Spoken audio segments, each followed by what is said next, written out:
The scent of polished mahogany and expensive cologne hung in the air like a warning sign. I shifted uncomfortably on the edge of the leather chair that probably cost more than 3 months of my rent. The waiting room of Salvatore Industries was designed to intimidate.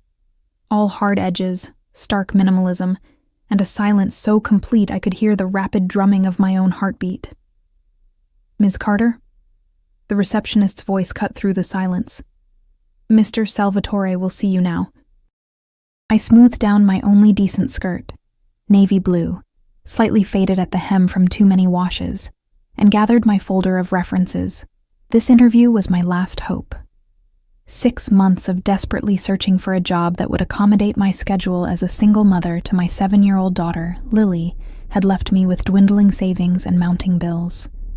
The position of executive assistant at Salvatore Industries promised a salary that could change everything for us.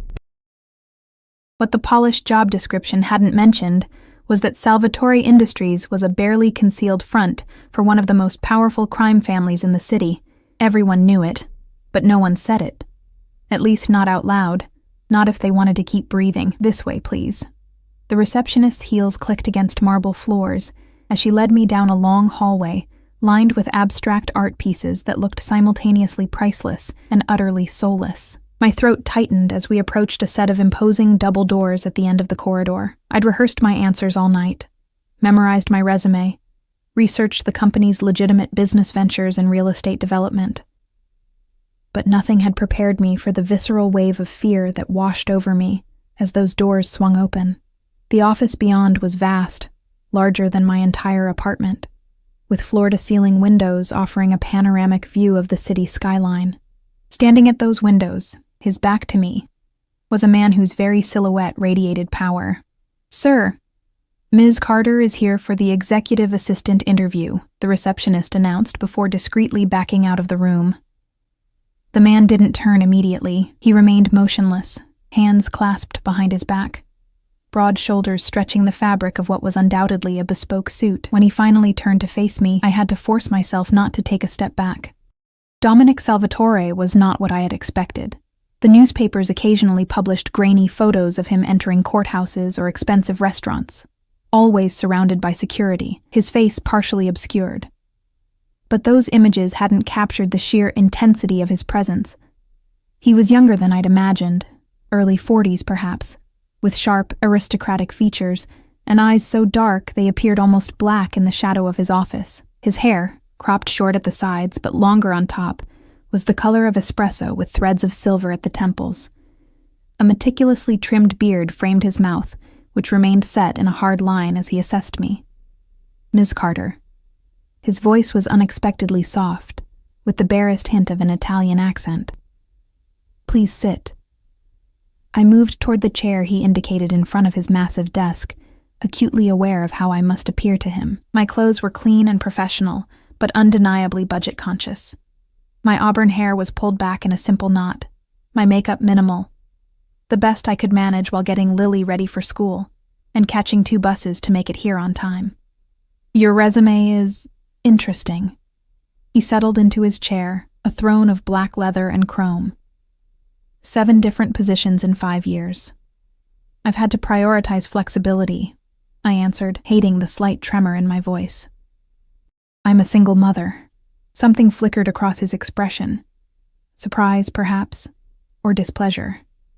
"That wasn't in your file. It wouldn't affect my performance," I said quickly, sensing the opportunity slipping away. "I have reliable childcare arrangements, and I'm extremely organized. A commotion outside the door interrupted me. There was a flurry of hushed voices, growing progressively louder, and then the double doors burst open. A small boy raced into the room, followed by a harried-looking woman in her 50s who was clearly struggling to keep up with him. "I'm so sorry, Mr. Salvatore," she panted. "He got away from me when I was helping him with his jacket, and he just took off running when he heard voices in here." Dominic Salvatore's entire demeanor transformed in an instant. The cold, calculating businessman vanished, replaced by something softer, gentler. "It's all right, Mrs.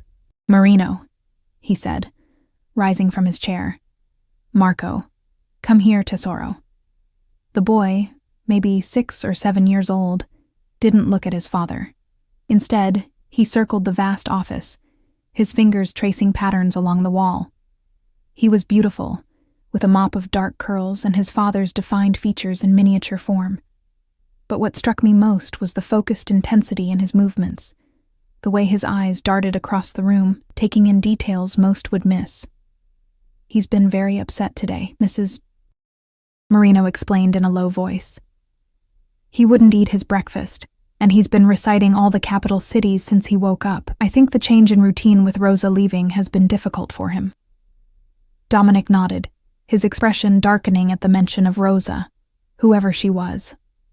The boy continued his circuit of the room, making his way closer to where I sat. I remained still, watching him with growing understanding. My neighbor's son had similar behaviors. I recognized the signs. When Marco finally reached my chair, he stopped abruptly. His eyes, unlike his father's, a startling shade of amber, fixed on my wrist. I followed his gaze to the colorful braided bracelet Lily had made for me last Mother's Day, a chaotic rainbow of threads that I wore every day. 77 threads, Marco said, his voice clear and precise. Red, blue, yellow, green, purple, orange, pink. I smiled, surprised. "That's exactly right. My daughter made it for me. She's about your age." It was the first time he looked directly at my face, though his gaze settled somewhere near my chin rather than my eyes. "What's her name?" he asked. "Lily, like the flower." "Lilies have 6 petals and 6 stamens," he stated factually. "They belong to the family Liliaceae." I nodded seriously.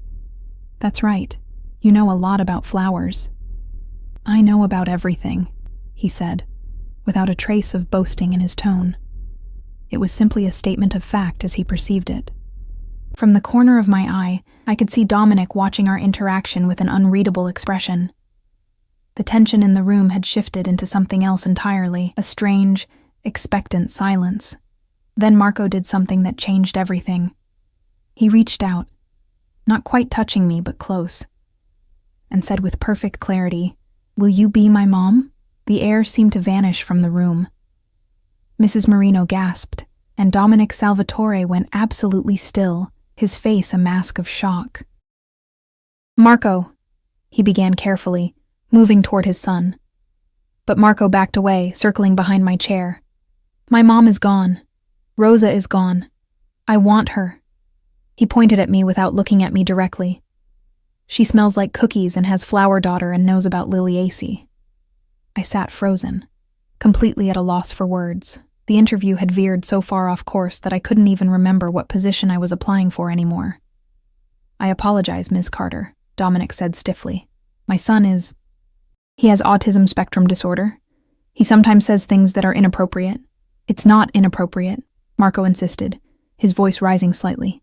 "It's logical. I need a mom. She's a mom. She can be my mom." I found my voice at last. "It's all right," I said softly. "My friend's son is on the spectrum. I understand." Something changed in Dominic's expression then. A flash of surprise, followed by careful assessment. "Mrs. Marino, please take Marco to the playroom," he said, his tone gentle but firm.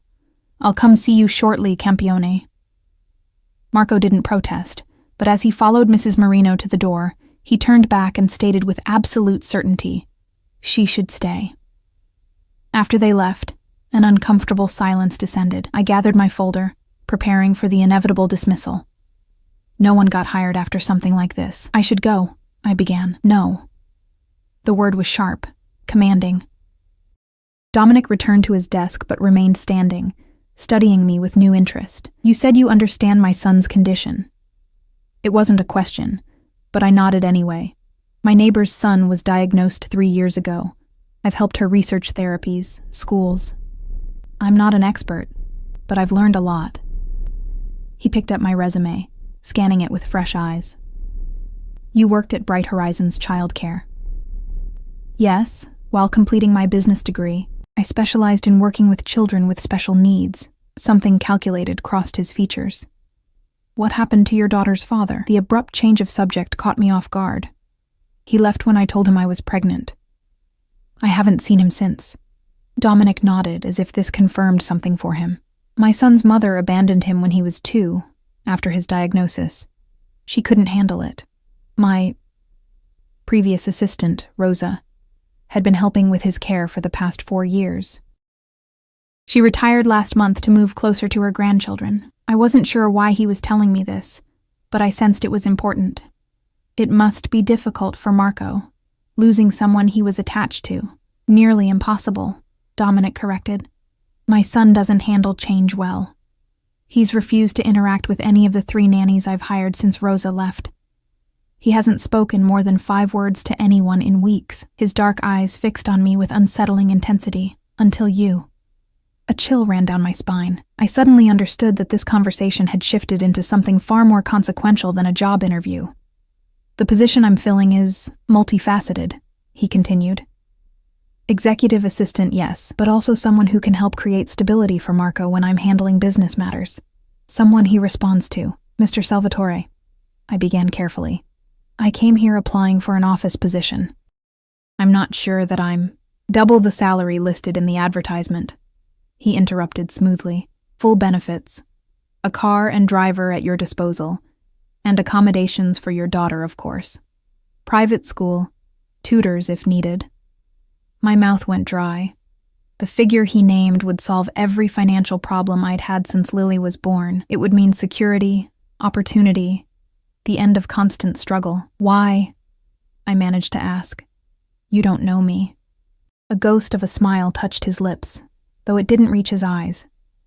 I know that my son just spoke more to you in 5 minutes than he has to anyone in a month. I know that you recognized his condition without judgment, and I know desperation when I see it, Miss Carter. His gaze flicked meaningfully to my worn shoes. We both have something the other needs. The warning bells in my head were deafening now. This wasn't just a job offer.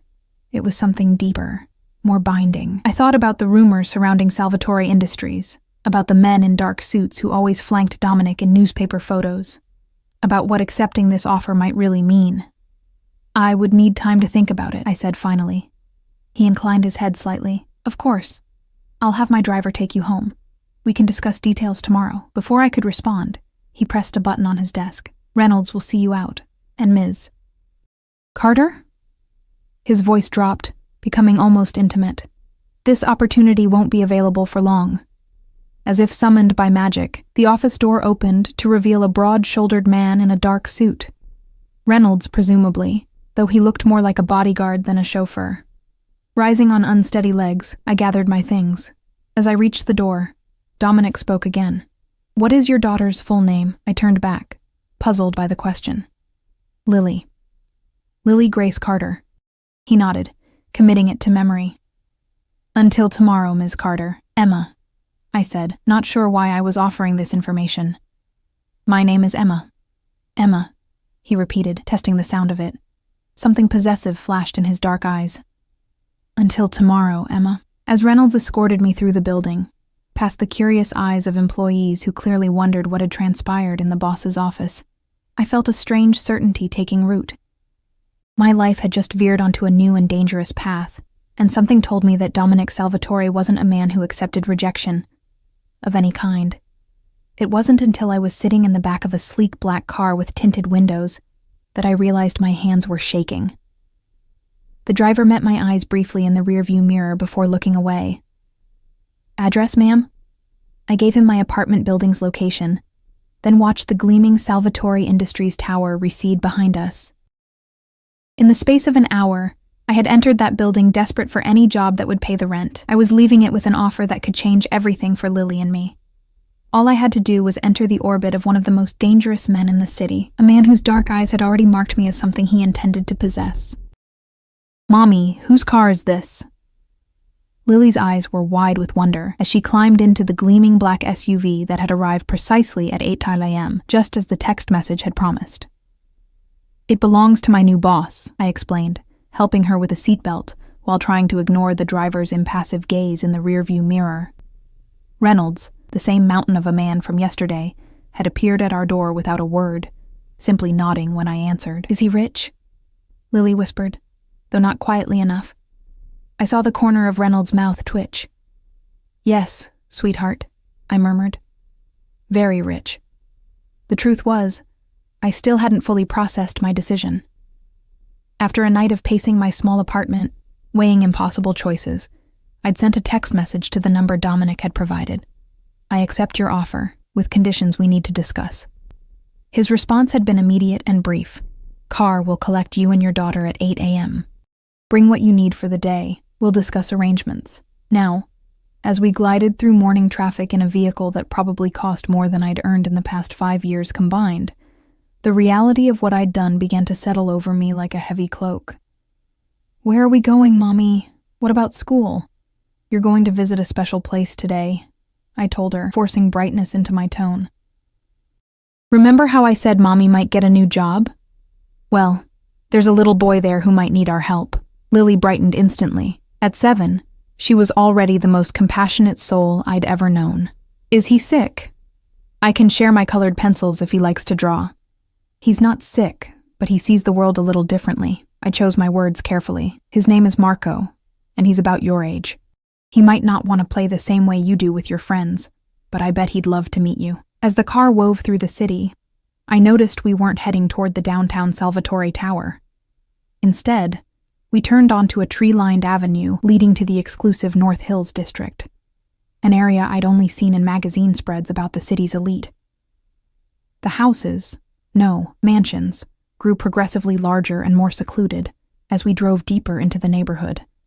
Finally, Reynolds turned onto a private drive flanked by ornate iron gates that swung open at our approach.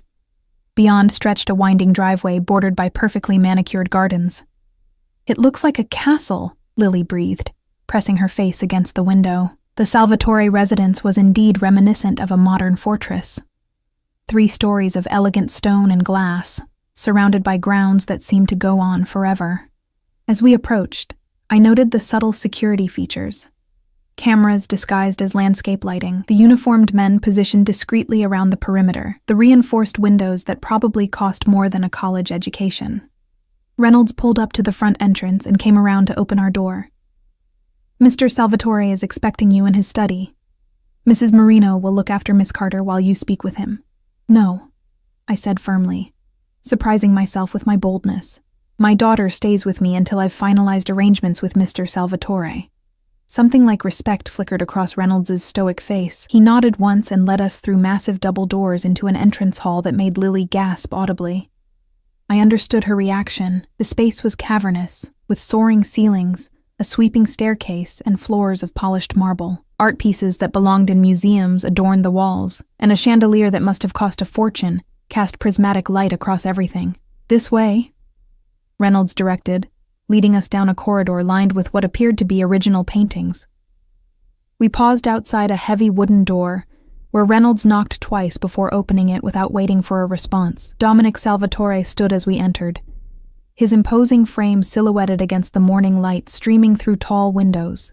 Today he wore a charcoal suit that emphasized the breadth of his shoulders, a crisp white shirt open at the collar.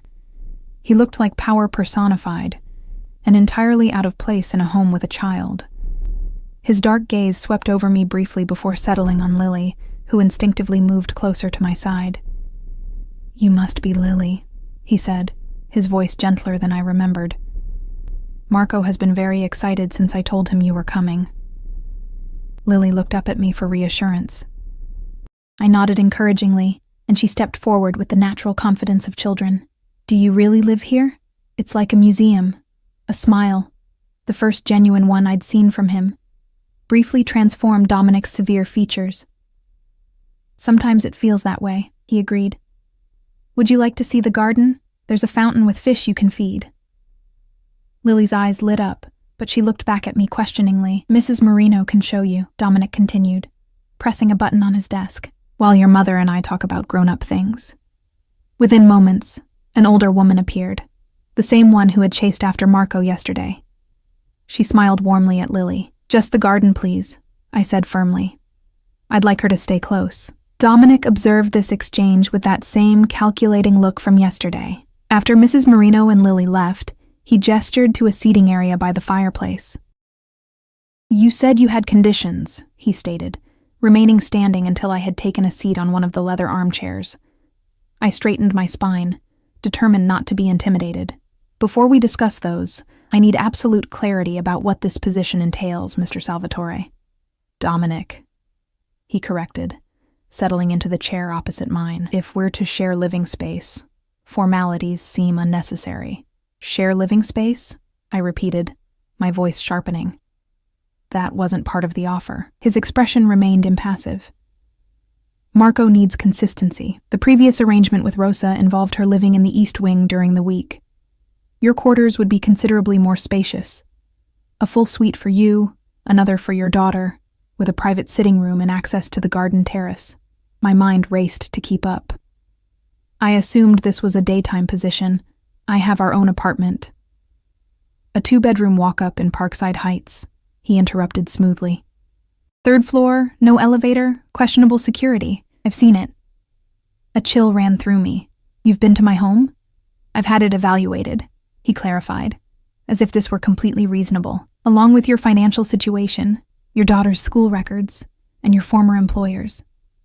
I'm thorough, Emma, especially when it concerns my son's well-being. The casual invasion of privacy should have angered me, but I wasn't naive enough to be surprised. This was a man accustomed to complete control. Then you know I have nothing to hide, I replied evenly. But living here, that changes the nature of the position considerably. It does, he agreed, which is why the compensation reflects that reality. 6 figures, plus expenses, education for your daughter at North Hills Academy, and complete security.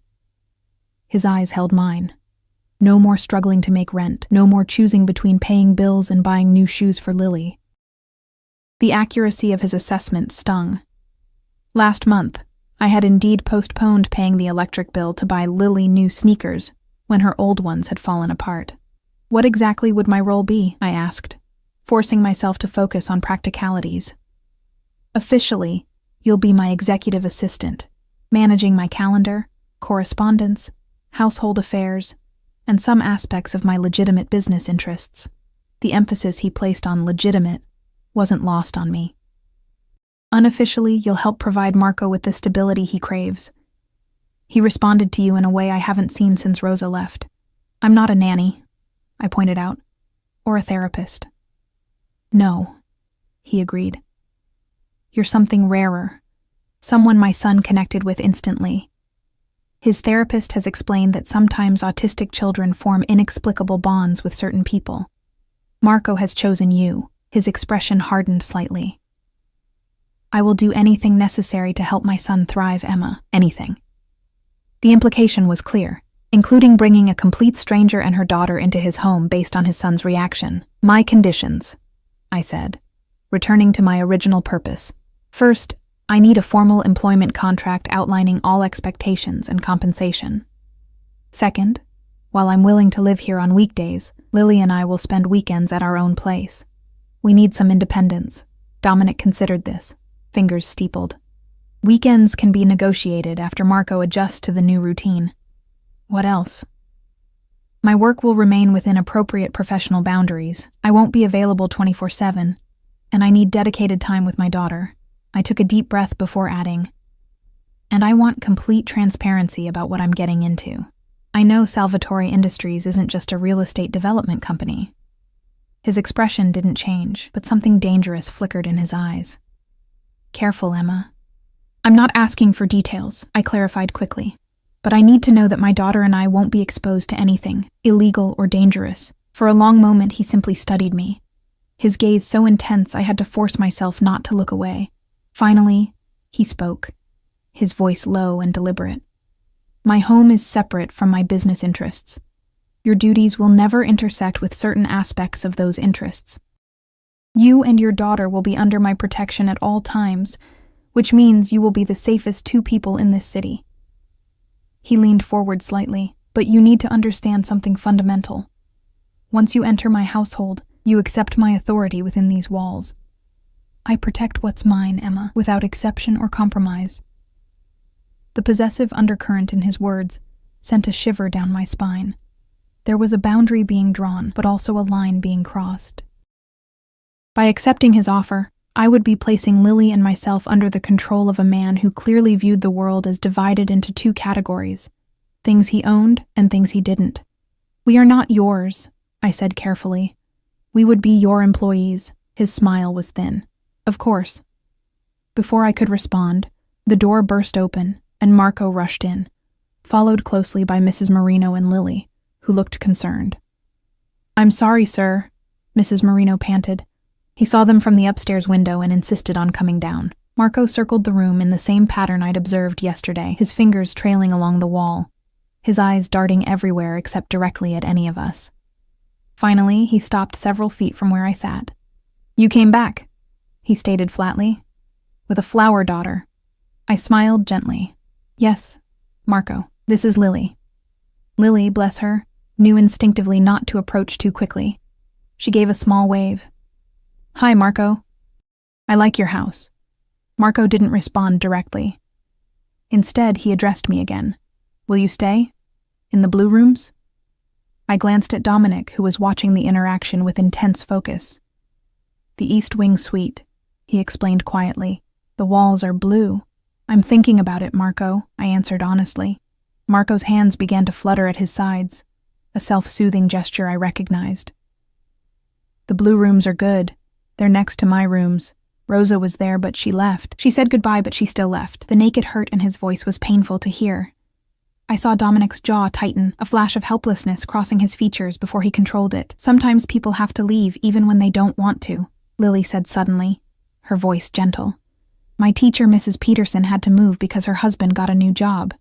She cried when she said goodbye to our class." Marco's movements stilled slightly. "Did she come back?" "No," Lily admitted. "But she sends our class postcards from her new city. My mom put mine on our refrigerator." For the first time, Marco turned partially toward Lily. "We don't put things on refrigerators. Dad says it's cluttered." Lily shrugged. "We could put them somewhere else, like a special book." "I have 17 special books," Marco informed her, with the first hint of animation I'd heard in his voice, for different categories of special things. "Can I see them?" Lily asked, her interest genuine. Marco looked momentarily conflicted, then nodded once. "Mrs. Marino has to come, and Emma too." He paused, then added as if just remembering, "and Lily." As the children moved toward the door with Mrs. Marino, I rose to follow them. Dominic caught my wrist as I passed, his grip firm but not painful. "You see?" he murmured, his voice too low for the others to hear. "He needs this. He needs you." His dark eyes held mine, and in them I saw something unexpected. Not the cold calculation of a business transaction, but the desperate plea of a father who would do anything for his child. "We have a deal, Emma?" It was phrased as a question, but we both knew it wasn't one, not really. The choice had been made the moment Marco had connected with me, perhaps even before that, when Dominic had recognized the desperation in my eyes that mirrored his own.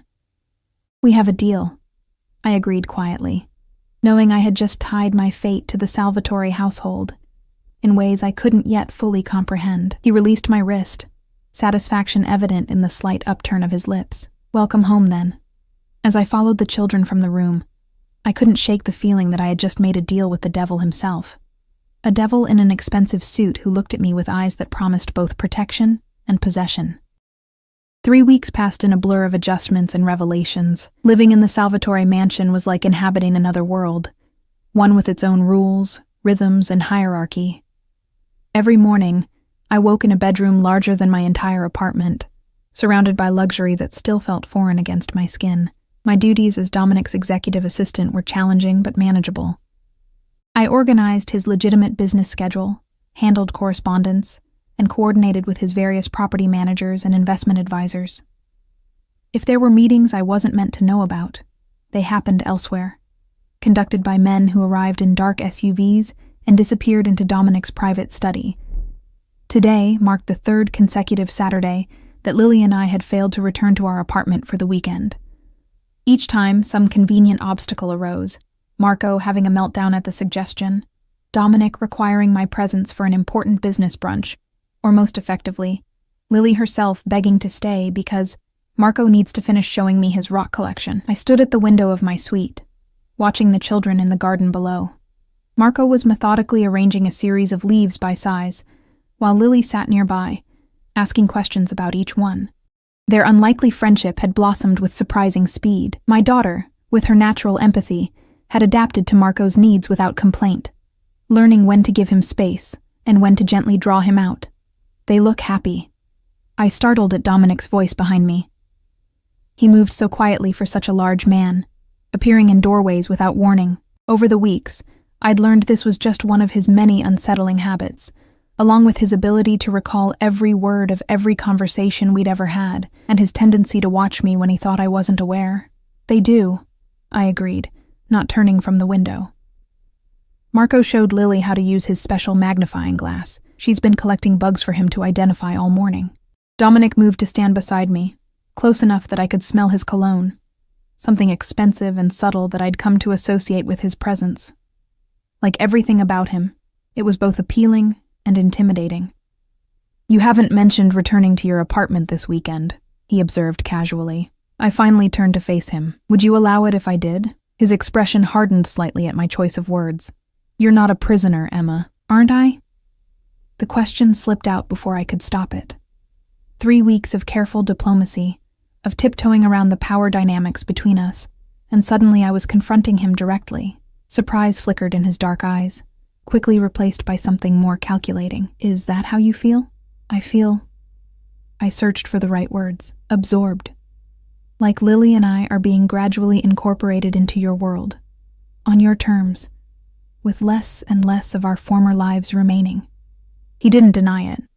Instead, he moved to the sitting area of my suite and lowered himself into an armchair, gesturing for me to join him. After a moment's hesitation, I did. "You agreed to live here weekdays," he reminded me. "The weekends have been circumstantial." "Have they?" I challenged. "Nothing in this house happens by accident, Dominic. I've watched you operate for 3 weeks now. You orchestrate everything." A smile played at the corners of his mouth. "Not everything. I didn't orchestrate Marco's attachment to you or your daughter. That was unexpected. It was the closest thing to vulnerability I'd seen from him. In the weeks I'd been here, I'd observed Dominic Salvatore in many roles: ruthless businessman, feared boss, protective father. But there were moments, brief and rare, when I glimpsed something else beneath the controlled exterior. A man haunted by his inability to give his son what he needed most. "He's making remarkable progress," I said, softening my tone. "His therapist said he's more communicative than she's seen in months." Pride and something like relief crossed Dominic's features. "Because of you, and Lily. Because he feels secure," I corrected. "We're providing consistency, which is why disrupting that consistency with weekend departures seems counterproductive." And there it was, the negotiation I'd been expecting. Dominic never made direct demands. He created circumstances that led inevitably to his preferred outcome. "We need some separation," I insisted. "Some reminder of our own identities apart from this household." Dominic studied me with that penetrating gaze that seemed to see straight through my defenses. "What are you afraid of, Emma? That you'll forget who you were before? Or that you'll prefer who you're becoming?" The question struck uncomfortably close to truth. Each day in this gilded world made my previous life seem more distant, more difficult to return to. The constant struggle, the endless worry about money, the exhaustion of doing everything alone, all replaced by comfort, security, and most disturbingly, the growing awareness of Dominic's constant attention. "I'm afraid of losing myself," I admitted quietly. "And yet," he replied, his voice equally soft, "I see you becoming more yourself each day, more confident, more assertive." Even now, confronting me in a way few people would dare. Before I could respond, a commotion erupted from the garden. We both turned to see Marco in full meltdown, his hands over his ears, body rocking back and forth. Lily stood nearby, looking distressed, but not approaching him, exactly as I'd taught her. Without another word, we both rushed downstairs and out to the garden. Mrs. Marino was already there, attempting to calm Marco, but his distress only seemed to be escalating. "What happened?" Dominic demanded, his voice sharp with concern. "A gardener started using the leaf blower on the other side of the hedge," Mrs. Marino explained. The noise triggered him. Dominic immediately pulled out his phone, barking orders for the gardening to stop. I approached Marco slowly, kneeling a few feet away from him. "Marco," I said softly, "let's count together. 1, 2, 3. He continued rocking, but his frantic movements slowed slightly at the sound of my voice. 4, 5, 6. I continued steadily. 7, 8, 9. He joined in, his voice strained but present. By the time we reached 30, his breathing had calmed. By 50, his hands had come down from his ears. By 75, he was sitting still, though his eyes remained fixed on the ground. "I don't like the leaf blower," he said finally. "It's 92 decibels, too loud. Makes my head hurt." "I know," I soothed. "It's stopped now. Your dad made it stop." Marco glanced briefly at Dominic, who stood watching us with an unreadable expression. Dad makes everything stop when it's bad.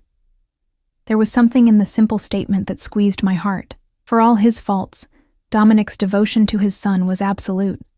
I'd seen it repeatedly over the past weeks. How he rearranged multi-million-dollar business deals to attend Marco's therapy sessions.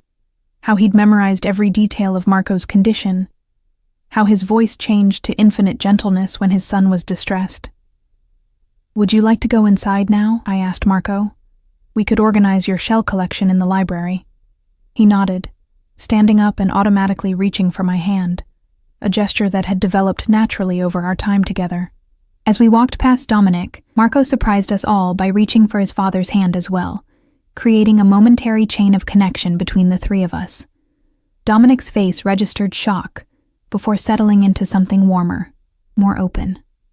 Our eyes met over Marco's head, and in that moment, something shifted between us, an acknowledgement of the strange family unit we were inadvertently forming.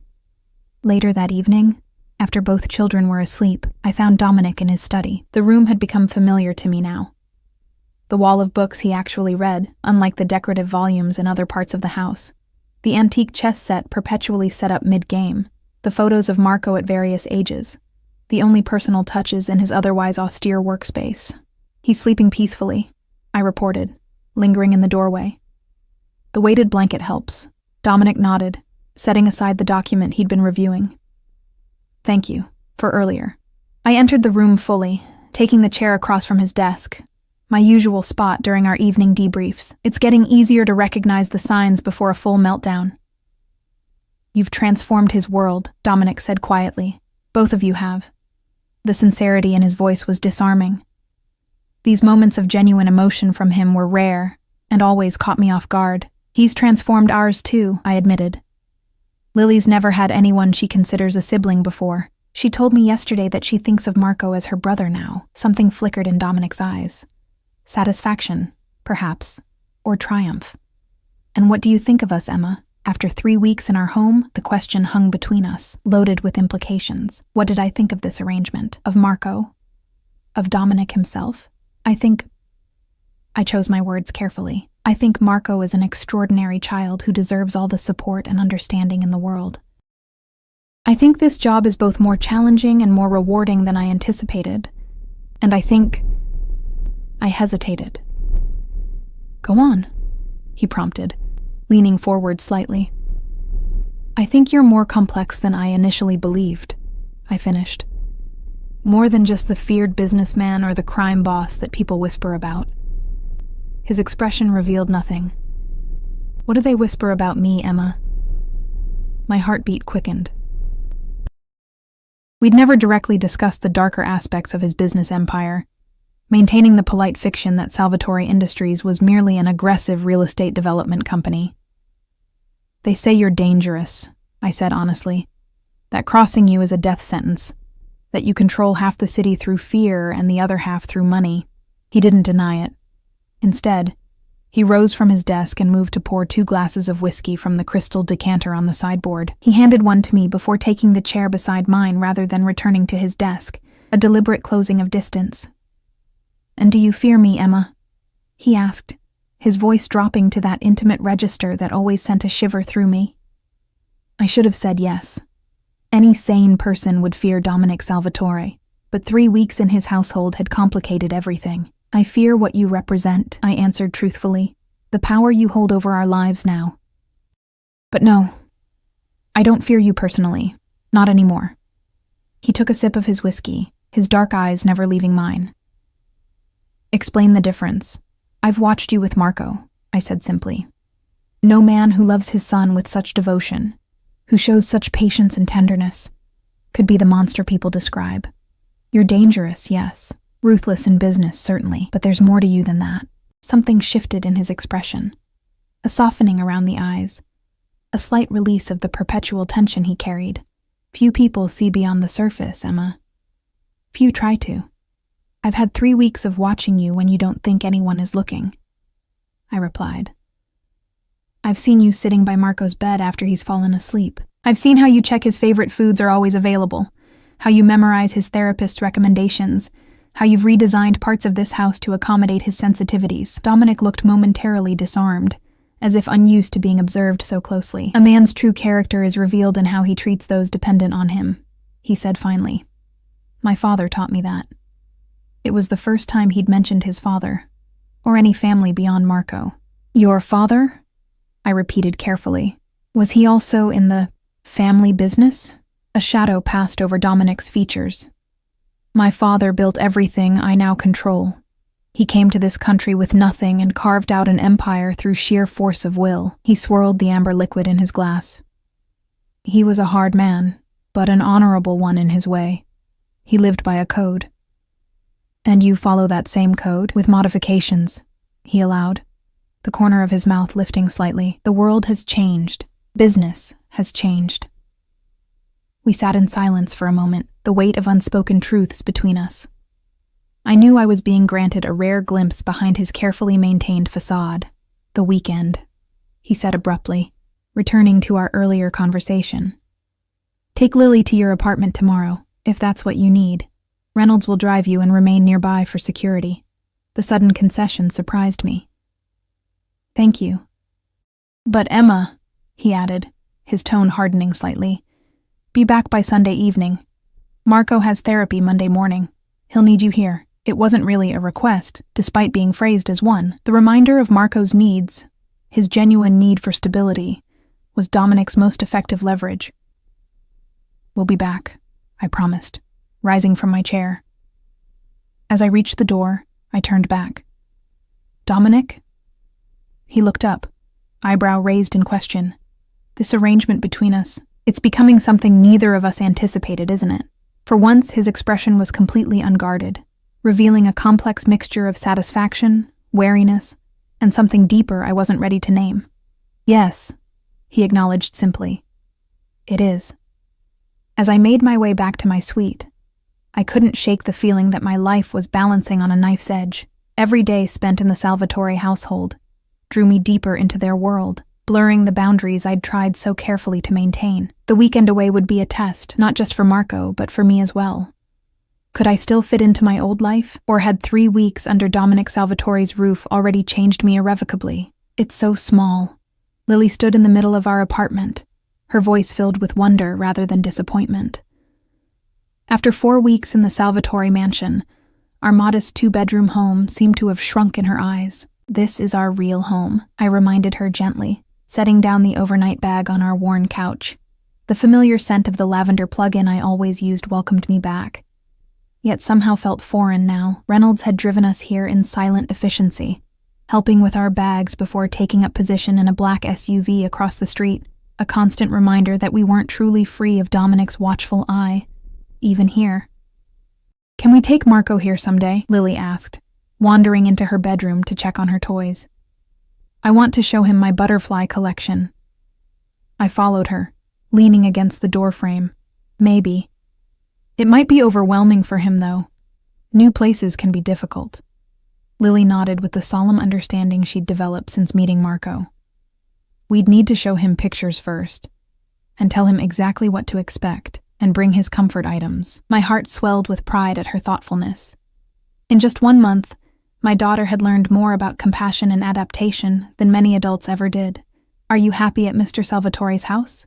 I asked, watching her carefully as she reacquainted herself with her stuffed animals. She considered the question with surprising maturity. Marco needs me, she said finally. And the house has a garden and a library, and my new school has a science lab. She hugged her favorite teddy bear, but I miss our Saturday pancakes here. We can still make pancakes, I promised. We brought the ingredients. As we moved to the kitchen and fell into our old Saturday morning routine, I tried to recapture the feeling of our life before Dominic Salvatore. The simple pleasures of our modest existence, movie nights on our sagging couch, bubble baths in our tiny tub, the freedom of answering to no one but ourselves. But the shadow of the Salvatore mansion lingered. I found myself reaching for kitchen tools that weren't there, missing the spaciousness, noticing the water stains on our ceiling that I'd once accepted as just part of life. After breakfast, we spent the day reacquainting ourselves with our neighborhood. The small park 2 blocks away, the ice cream shop on the corner, the discount bookstore where we used to spend hours browsing. Yet everywhere we went, I found myself glancing over my shoulder, aware of Reynolds' presence nearby, wondering if there were others watching us too. By evening, Lily was yawning despite her insistence that she wasn't tired. "Can we call Marco to say goodnight?" she asked as I tucked her into her familiar bed. "Tomorrow," I promised. "It's getting late now."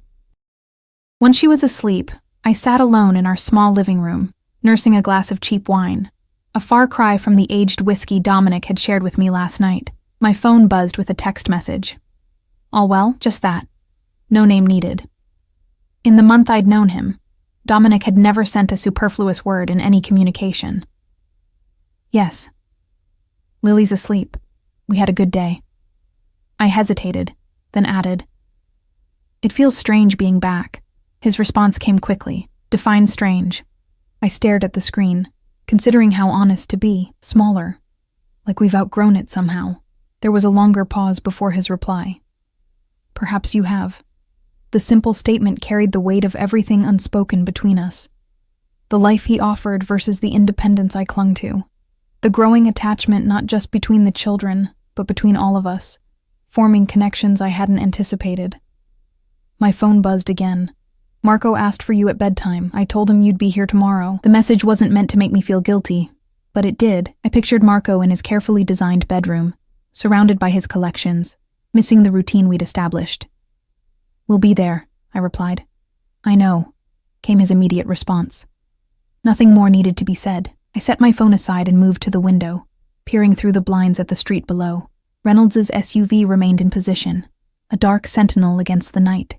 For the first time, I wondered if his presence was less about monitoring us and more about protection.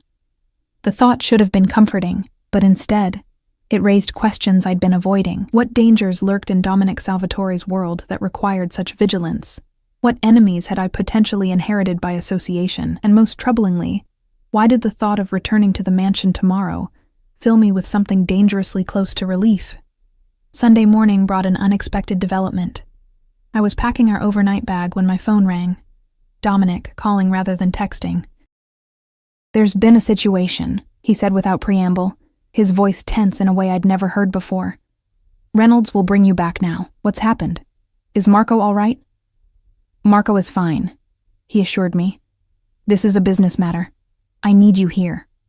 The request, no, demand, should have irritated me. I'd been clear about having this weekend away. But the strain in his voice triggered something protective in me. "We'll be ready in 10 minutes, I said, already moving to gather Lily's things. "Emma." He paused. "Thank you." The simple gratitude was so unexpected from him that it stopped me in my tracks. In the month I'd known Dominic Salvatore, he had commanded, negotiated, and maneuvered, but never thanked.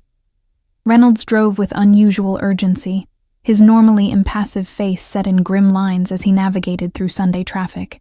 Lily sensed the tension, remaining uncharacteristically quiet in the back seat. When we arrived at the mansion, the usual calm efficiency of the household was disrupted. Security personnel I'd never seen before patrolled the grounds, and Dominic's inner circle of advisors, men I typically only glimpsed at scheduled meetings, moved purposefully through the corridors. Mrs. Marino met us at the entrance, quickly ushering Lily upstairs to join Marco, who was apparently engrossed in a new documentary about deep-sea creatures, blissfully unaware of whatever crisis was unfolding.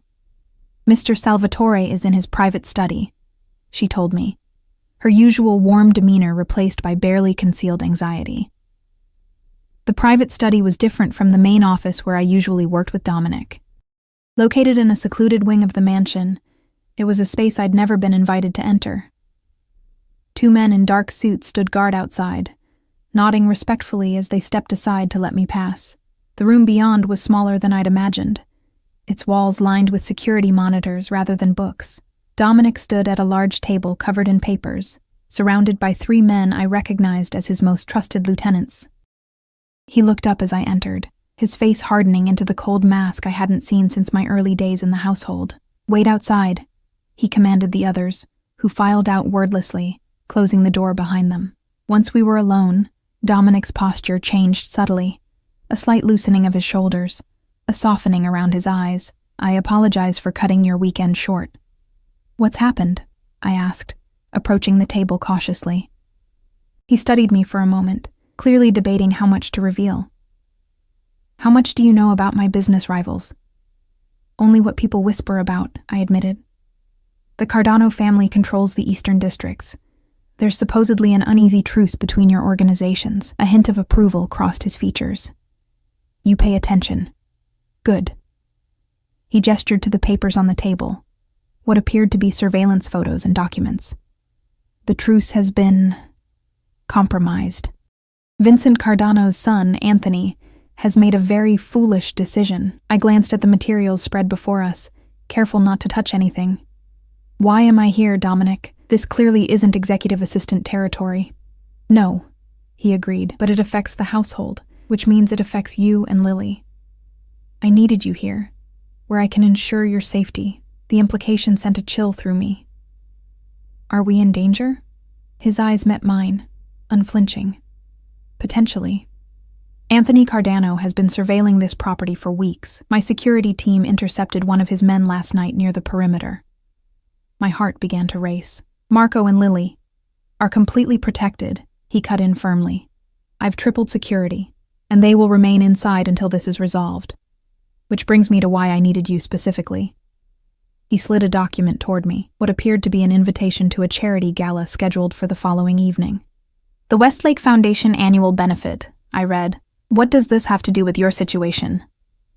"Vincent Cardano will be there," Dominic explained. "As will I.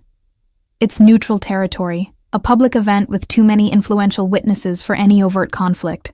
It represents an opportunity to address this situation diplomatically." I looked up from the invitation. "And my role in this diplomacy? You'll accompany me," he said, as if it were the most natural thing in the world, "as my partner." The word hung between us, loaded with implications. "Your partner," I repeated carefully. "You mean as your assistant?" "No." His expression remained impassive, "as the woman in my life, my companion." I stared at him, speechless. In the month I'd lived under his roof, Dominic had been unfailingly professional, despite moments of personal connection and the undeniable tension that sometimes crackled between us.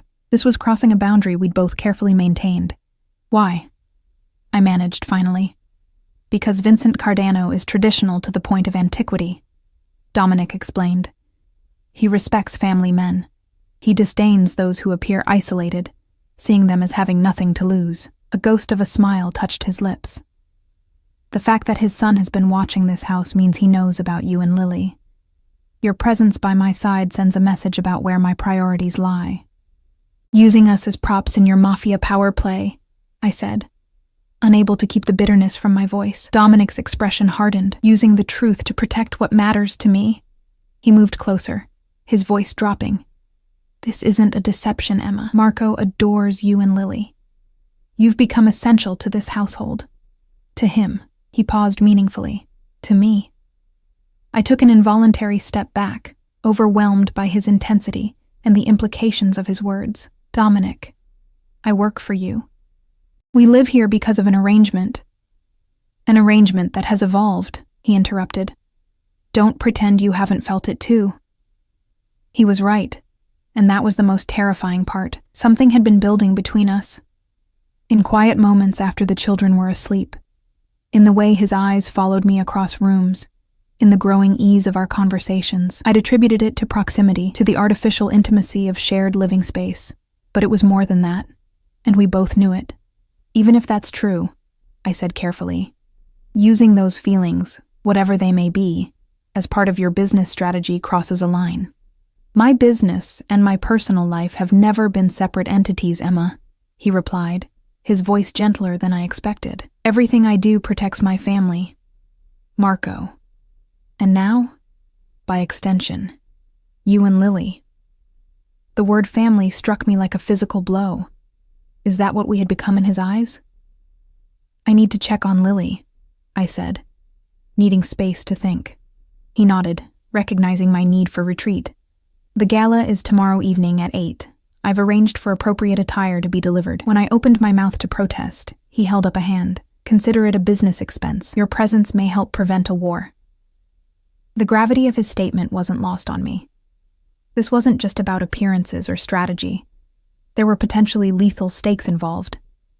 I'll go, I conceded. But I'm not pretending to be something I'm not. Something dangerous flashed in his eyes. I would never ask you to pretend, Emma. I only want you to acknowledge what's already true.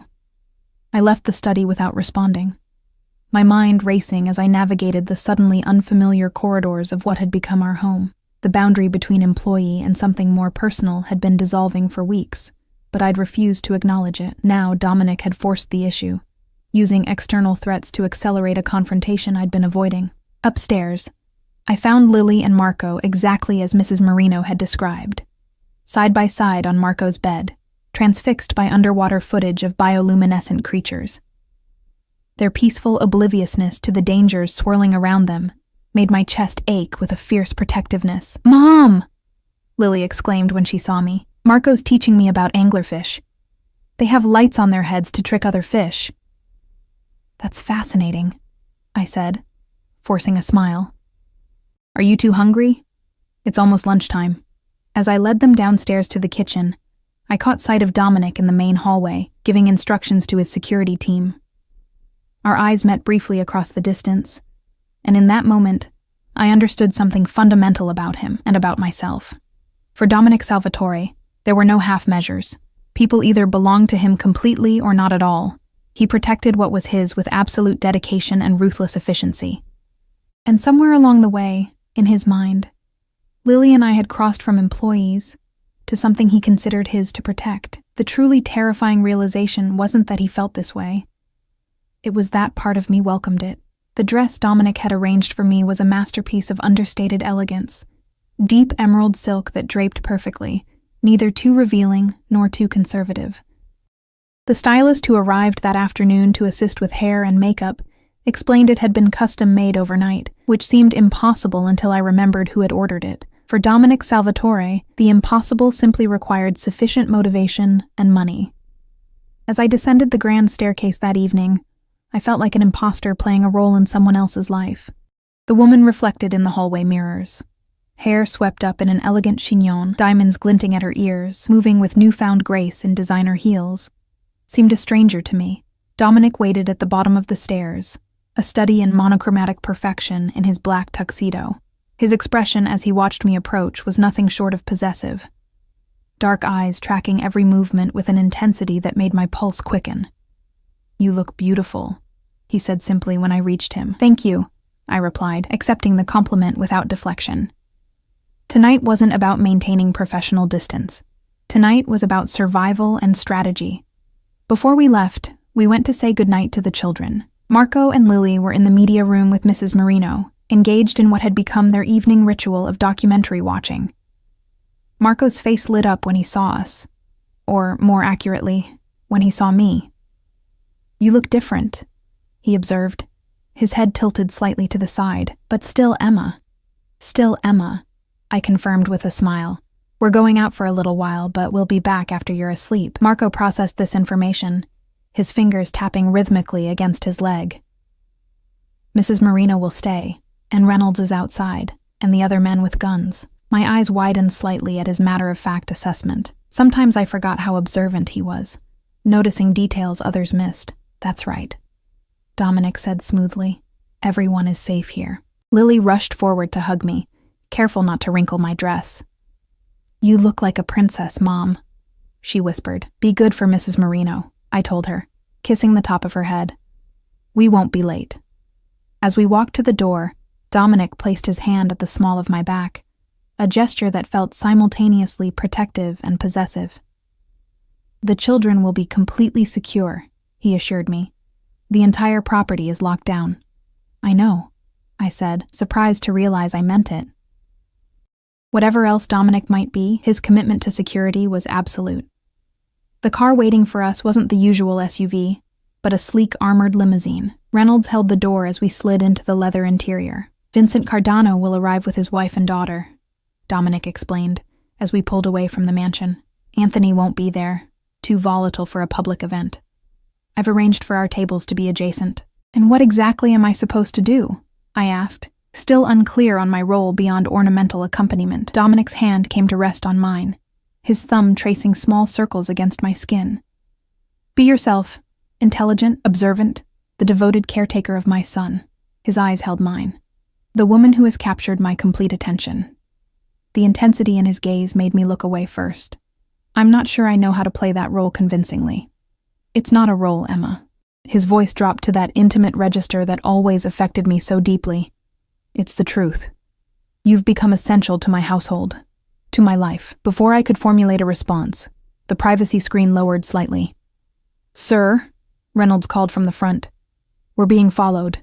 2 vehicles maintaining distance." Dominic's expression hardened instantly as he reached inside his jacket. With horror, I realized he was checking a concealed weapon. "Stay on the planned route," he commanded. "Our guests at the perimeter?" "In position," Reynolds confirmed. I stared at Dominic, my heart racing. "You expected this?" "I anticipated all possibilities," he corrected, his free hand seeking mine again. "Don't worry. This is merely Anthony making his presence known. He won't risk moving against us tonight, not with his father at the event." The casual way he discussed potential violence should have terrified me. Instead, I found myself drawing strength from his absolute confidence, from the methodical way he managed threats. "When did this become my life?" I murmured, half to myself. Dominic's expression softened marginally. "The moment Marco chose you, some connections are inevitable, Emma. Destined." The Westlake Foundation Gala was being held at the city's most prestigious hotel, its ballroom transformed into a glittering showcase of wealth and influence. As we entered, heads turned, not with the obvious curiosity of gossip, but with the careful assessment of people who understood power dynamics. Dominic moved through the crowd with practiced ease, his hand never leaving the small of my back, introducing me to business associates, politicians, and judges with the simple phrase, "This is Emma Carter." No explanation of my role or title, a deliberate ambiguity that everyone seemed to interpret as significant. I was acutely aware that this public appearance marked a transition. Tomorrow, my name would be linked with Dominic Salvatore's in the society pages and private conversations. Any pretense that I was merely his son's caretaker or business assistant would be gone. "Vincent Cardano has arrived," Dominic murmured close to my ear, nodding toward the entrance where an elderly man with silver hair was escorting an elegant woman in her 60s. "He looks less intimidating than I expected," I observed quietly. "Most dangerous men do," Dominic replied. "Remember that Vincent's traditional appearance masks a man who once eliminated an entire rival family in a single night." A chill ran through me at the casual reference to mass murder. It was a stark reminder of the world I'd entered, a world where such actions were business decisions rather than atrocities. "Shall we greet our neighbors?" Dominic suggested, guiding me toward the Cardano's table. Vincent Cardano looked up as we approached, his weathered face revealing nothing as he rose to his feet. "Dominic," he acknowledged with a slight nod. "Vincent," Dominic replied with equal formality. "Allow me to introduce Emma Carter." The older man's sharp eyes assessed me thoroughly. "Miss Carter." He gestured to the woman beside him. "My wife, Sophia." Sophia Cardano nodded regally, her expression revealing nothing of her thoughts. "A pleasure to meet you both," I said, summoning every ounce of poise I possessed. "Please, join us for a moment," Vincent invited, gesturing to the empty chairs at their table. As we sat, I felt the weight of unspoken tensions between the men. This wasn't a social exchange, but a carefully choreographed diplomatic meeting between powers. "Your son has been busy lately," Dominic observed, his tone conversational, though his eyes remained hard. Vincent's expression tightened almost imperceptibly. "Young men often act impulsively, without proper consideration. Impulsive actions can have permanent consequences," Dominic replied mildly. A heavy silence fell over the table. I glanced at Sofia Cardano, finding her watching me with surprising intensity. "How old is your daughter, Miss Carter?" she asked suddenly. The question caught me off guard. "Lily is 7. Sophia nodded thoughtfully. "Children change everything, don't they? Suddenly, the future extends beyond our own lifetimes." Her words carried weight beyond their surface meaning, a philosophical observation wrapped in what felt like a message. "They deserve a peaceful world to grow up in," I replied carefully.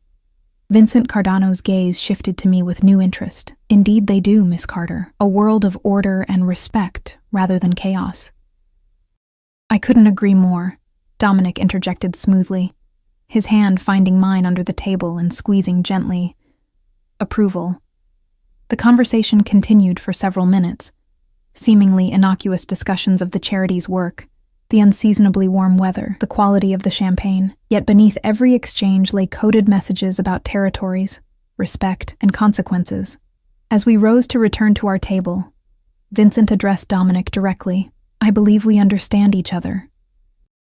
"I believe we do," Dominic confirmed. "I trust our understanding will be communicated effectively." Vincent's weathered face revealed a flicker of something. Resignation, perhaps. "Family is everything, Dominic. We agree on that at least."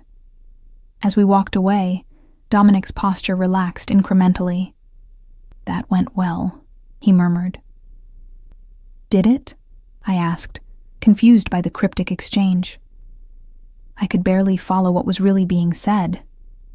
His lips curved in a slight smile. "Vincent will rein in Anthony.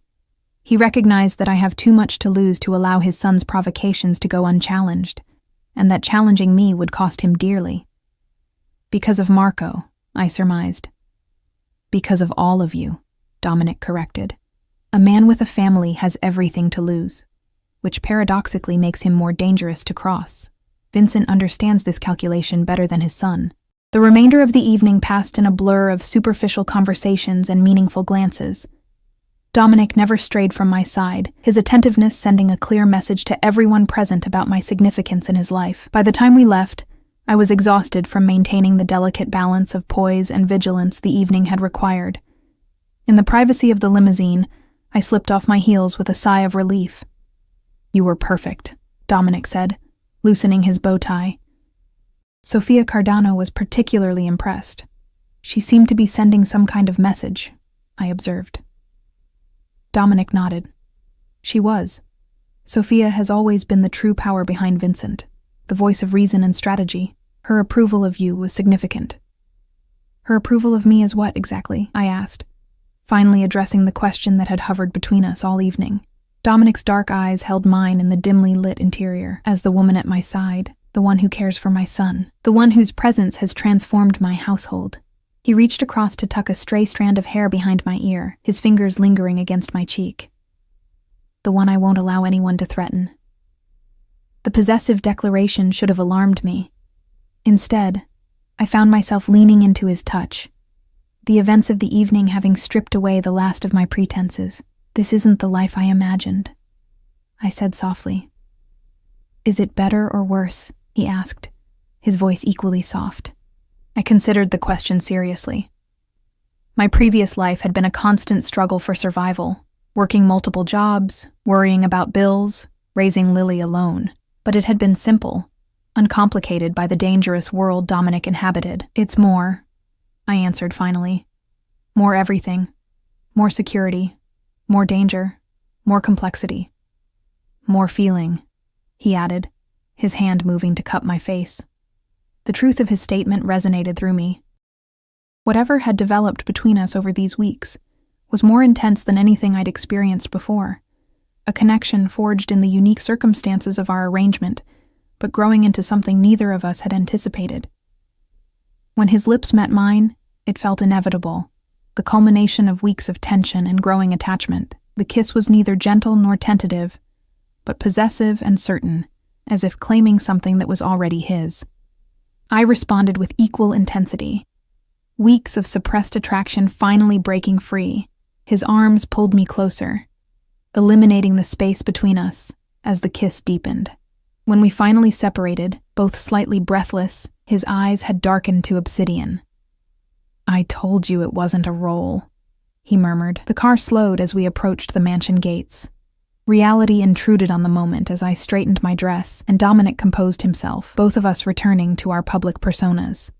The house was quiet when we entered, the security team acknowledging Dominic with respectful nods as we passed. Mrs. Marino met us in the foyer, confirming that both children had gone to bed without incident. "Good night, Mrs. Marino." Dominic dismissed her with unusual gentleness. "Get some rest." As she departed, we stood alone in the vast entrance hall, the evening's events hanging between us, along with the memory of that kiss in the car. "We should talk about what happens next," I said finally. Dominic studied me for a long moment. "Yes," he agreed, "but not tonight. Tonight, I want you to think about what you truly want, Emma, for yourself, for Lily, for us." "Us," I repeated, testing the word. "Us," he confirmed, his voice leaving no room for doubt. "The children, you and me, this family we've created." He stepped closer, his hands coming to rest at my waist. "I never expected you, Emma Carter. You walked into my office for a job interview, and instead reshaped my entire world." His expression was more open than I'd ever seen it. "I don't do anything halfway. You should know that by now. Once I decide something, or someone, belongs to me, I commit absolutely." "I don't belong to anyone," I countered, though without heat. A smile touched his lips.